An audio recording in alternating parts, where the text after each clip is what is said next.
Pastor Praveen హత్య కేసులో కుట్ర కోణాన్ని బయటపెట్టాలని మాజీ ఎంపీ హర్షకుమార్ డిమాండ్ చేశారు. రాజమండ్రి ప్రభుత్వ ఆసుపత్రిలో ఆయన ధర్నా చేపట్టారు. ఈ హత్య కేసును పోలీసులు తప్పుదారి పట్టిస్తున్నారని ఆరోపించారు. అతను ఎక్కడో కొవ్వూరులో సీసీటీవీ ఫుటేజ్ చూపించారు. ఎక్కడ అదే బండి ఇలా తోలుతున్నట్టు. తర్వాత ఇంకోసారి చూపించారు. తర్వాత లారీలు వెళ్ళిపోతేనే పొగ వచ్చిందంట. ఆ పొగ ఏంటంట, బండి కిందకి వెళ్ళిపోయి బండి మీద పడిపోయిందంట.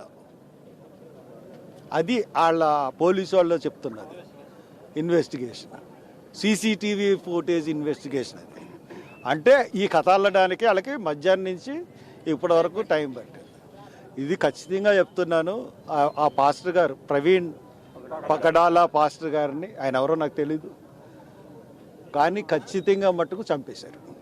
100% పోస్ట్ మార్టంలో రేపు పొద్దున్న ఖచ్చితంగా తెలుస్తుంది. అది ఖచ్చితంగా మా మనిషిని కూడా పోస్ట్ మార్టంలోకి పంపించాలి. ఇగో డాక్టర్ గారిని పంపించాలి. వీడియో కెమెరాతో, లైవ్ వీడియోతో సీసీటీవీ పోస్ట్ మార్టం చేయాలి. ఎందుకంటే ఇది ఖచ్చితంగా కూటమి ప్రభుత్వం వచ్చిన తర్వాత ఇది క్రిస్టియన్స్ మీద జరిగిన మొదటి హత్య. మరి ఈ హత్య కూటమి ప్రభుత్వం చేసిందనే భావిస్తున్నాం. అతను